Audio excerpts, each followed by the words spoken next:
मोतियाबिंद आपकी आँख में जो लेंस है उसमें धुंधलापन या सफ़ेदी जो आ जाती है उसको मोतियाबिंद कहते हैं। कोई मेटाबॉलिक प्रॉब्लम है, डायबिटीज़ है, उसमें मोतियाबिंद जल्दी आ सकता है। आँख का ट्रॉमा हो गया है, चोट लग गई है, उसमें मोतियाबिंद हो सकता है। मोतियाबिंद अगर एक बार हो गया है उसके पहले आप अपना नॉर्मल आइज़ का ख्याल रखें, है ना, और अपना अच्छा खाना खाएँ, कलर्ड फ्रूट्स वेजिटेबल्स खाएँ, ग्रीन लीफी वेजिटेबल्स, उससे आपकी ओवरऑल जनरल हेल्थ और आई हेल्थ का। लिसनर्स व्यूवर्स, मानव अंग में सबसे महत्वपूर्ण अंग माना जाता है हमारी आंखें। हमारी आंखें स्वस्थ रहेगी तभी हम दुनिया के नज़ारों को देख सकते हैं, उन्हें महसूस कर सकते हैं। लेकिन कहते हैं जी शरीर है, इसमें कई तरह की दिक्कतें भी आती हैं। आँखों से रिलेटेड बहुत सी बीमारियां उत्पन्न हो जाती है हम सबको। जैसे मोतियाबिंद के बारे में हम सब लोग बहुत सुनते हैं और इसका एकमात्र उपचार सर्जरी ही है। तो आज हम मोतियाबिंद को लेकर ही बहुत सी बातें करने वाले हैं। आज हम पहुंचे हैं सहानी आई केयर सेंटर में। आज बहुत सी बातें हम करने वाले हैं डॉक्टर अनुभा ओझा से, जो कि मोतियाबिंद स्पेशलिस्ट हैं। इनसे बहुत सी बात हम करेंगे। मैम, स्वागत है आपका। How are you? Hello. Good ma'am. सबसे पहले तो जैसे मोतियाबिंद को लेके हमने बात की, थोड़ा यही बताइए हमारे व्यूवर्स लिसनर्स के लिए कि जो मोतियाबिंद है ये क्या है। मोतियाबिंद आपकी आँख में जो लेंस है उसमें धुंधलापन या सफ़ेदी जो आ जाती है उसको मोतियाबिंद कहते हैं। एक ही आंख में हो सकता है या दोनों में भी हो सकता है? मोतियाबिंद एक आँख में भी हो सकता है और बायलैटरली, जैसे आपने कहा, दोनों आँख में भी प्रेजेंट कर सकता है। कारण क्या है मोतियाबिंद होने के? मोतियाबिंद का सबसे कॉमन कारण है एज रिलेटेड चेंजेस। जैसे आपकी उम्र बढ़ती है तो आपके रिंकल्स आते हैं, बाल सफ़ेद होते हैं, वैसे ही लेंस में चेंजेस आते हैं, उसको मोतियाबिंद कहते हैं। और इसके अलावा भी कारण है, जैसे कि आपको कोई मेटाबॉलिक प्रॉब्लम है, डायबिटीज़ है, उसमें मोतियाबिंद जल्दी आ सकता है। आँख का ट्रॉमा हो गया है, चोट लग गई है, उसमें मोतियाबिंद हो सकता है। कभी कभी मोतियाबिंद नवजात शिशुओं में भी होता है, बचपन से जन्मजात, जिसको कि हम कॉन्जेनाइटल कैटरैक्ट कहते हैं। हमारे बुज़ुर्गों की हम यहाँ पे बात करते हैं, ख़ासकर जो 60 साल के हमारे बुज़ुर्ग हैं, उनको बहुत सी ऐसी हेल्थ इश्यूज़ आते हैं। ख़ासकर उनको दिखना कम हो जाता है। जब वो चेकअप के लिए जाते हैं तो डॉक्टर यही कंसिडर होने करते हैं कि जी आपको तो मोतियाबिंद है, आपको ऑपरेशन करवाना पड़ेगा। ऑपरेशन ना करवाना पड़े, सबसे पहले तो यही है कि मोतियाबिंद की ये ना प्रॉब्लम आए तो इसके लिए किन किन बातों का ध्यान रखना बुज़ुर्गों के लिए ज़रूरी है? सर, मोतियाबिंद हम अवॉइड नहीं कर सकते, मतलब ऐसा कुछ नहीं कर सकते हैं कि हम ऐसी कोई दवाई डाल लें या कोई ऐसी दवाई खा लें कि हमें मोतियाबिंद हो ही ना।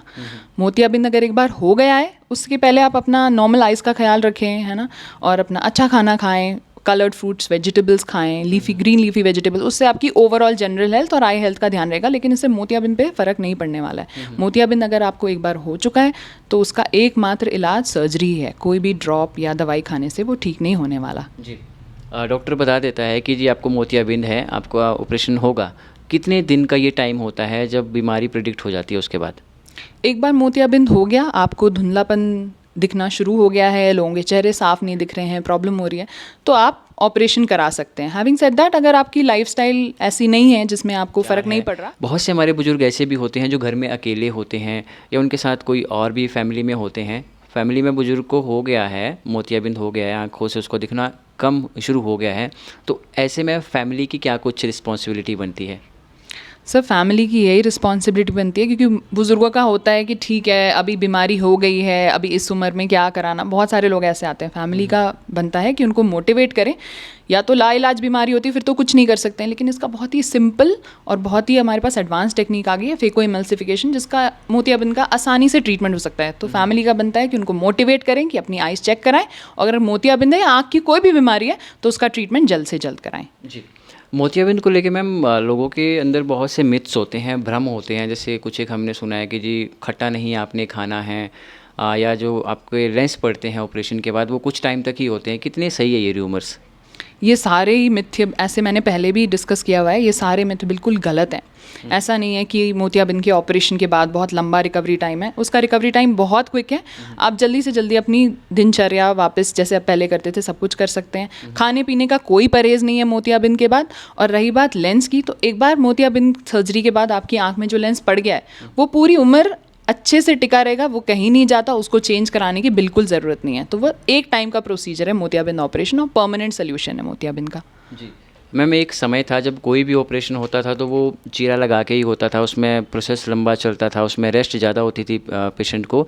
लेकिन आज क्या है कि मेडिकल साइंस बहुत आगे जा चुका है। आजकल लेज़र बेसिस कई तरह की सर्जरी होती है, इसमें मोतियाबिंद का भी लेज़र से ही ऑपरेशन होता है। रेस्ट कितनी होती है ऑपरेशन के बाद? जो मैं सर्जरी करती हूँ वो पहले जो सर्जरी करते थे जिसकी आप बात कर रहे हैं वो कन्वेंशनल SICS करते थे, स्मॉल इंसिजन, जिसमें बड़ा सा चीरा देते थे, टाँकों की भी ज़रूरत पड़ती थी, लेकिन और रिकवरी टाइम थोड़ा सा ज़्यादा होता था, बट अब ऐसा बिल्कुल नहीं है। जो फेको एमल्सिफिकेशन एडवांस टेक्निक मैं यूज़ करती हूँ उसमें पेशेंट को बिना इंजेक्शन लगाए, बिना किसी टाँके के ऑपरेट करते हैं, और उसके बाद रिकवरी टाइम बहुत ही कम है उसका, है ना। आप नेक्स्ट डे से ही अपनी normal activities, routine activities resume कर सकते हैं। कोई ज़रूरत नहीं है लंबे रेस्ट की, जैसे लोगों का मानना है कि महीना भर रेस्ट और ये वो एक ही करवट लेटना है, ऐसे कोई भी प्रिकॉशंस लेने की ज़रूरत नहीं है। आप सब कुछ खा सकते हैं, सब कुछ पी सकते हैं, नॉर्मल अपनी दिनचर्या रिज्यूम कर सकते हैं। जी, बुज़ुर्गों की यहाँ पे फिर से हम बात करेंगे, उनका मोतियाबिंद का ऑपरेशन हो जाता है क्योंकि हेल्थ फिर वो सेम नहीं रहती, भले ही आपने एडवांस टेक्नोलॉजी से अपनी सर्जरी करवाई है। जो कॉमन प्रिकॉशन है आफ्टर ऑपरेशन वो क्या है बुज़ुर्गों के लिए? सर, मोतियाबिंद का जो ऑपरेशन है उससे हेल्थ पे सच कोई भी फ़र्क नहीं पड़ता। वो मेजर सर्जरीज होती हैं जिसमें ब्लड लॉस ज़्यादा होता है, उनमें हेल्थ पे फ़र्क पड़ता है, इसमें हेल्थ पे कोई फ़र्क नहीं पड़ता। इनफैक्ट इसके बाद आपकी नज़र बिल्कुल बेहतर हो जाएगी। मेरे पास आते हैं पहले बुजुर्ग थोड़े सैड होते हैं, और ऑपरेशन कराने के बाद बिल्कुल ऐसे हंसते खेलते, बिल्कुल स्माइल करते हुए स्मार्ट से बन के आते हैं। तो that makes me feel very happy. बस यही आपको बेसिक प्रिकॉशंस रखने हैं। आँख में चोट नहीं लगानी है जिससे आपका लेंस हिल जाए, या आपको थोड़े टाइम आँख में पानी नहीं डालना है नलके का, है ना, ओनली फॉर 3-5 डेज। बाकी इसके अलावा कोई भी हैवी वेट नहीं उठाने, और कोई भी मेजर प्रिकॉशन नहीं है, नथिंग। ओके, सो लास्ट में कोई मैसेज हो आपका हमारे व्यूवर्स लिसनर्स के लिए? आपको कोई भी आँख की प्रॉब्लम है, प्लीज़ डॉक्टर को कंसल्ट करें। डायरेक्टली इधर उधर किसी नॉन मेडिको से, किसी रैंडमली किसी दवाई खरीद के आँख में डालने, घरेलू नुस्खे करने से पहले एक बार प्लीज़ अपने डॉक्टर को कंसल्ट करें। वो आपको बिल्कुल राइट गाइड करेंगे, और वो जैसा कहते हैं उनकी बात मानें। डॉक्टर्स आपकी बेनिफिट के लिए हैं, आपको मिसगाइड नहीं करते हैं। So please remember that. Okay ma'am, thank you so much. Thank you, have a good day. Thank you. So viewers listeners, ये थी डॉक्टर अनुभा ओझा सहानी आई केयर से, जिन्होंने बहुत सी बातें बताई है, ख़ासकर मोतियाबिंद को लेके क्या कुछ प्रिकॉशन है, और जितना हमने इनकी बातों से समझा जाना, मोतियाबिंद का इलाज संभव है। बस ज़रूरी है कि हम लोग पहले प्रिकॉशन लें, डरे ना बीमारी से। पूरी तरह से मोतियाबिंद का इलाज संभव है। और तो यही था हमारा आज का ख़ास कार्यक्रम।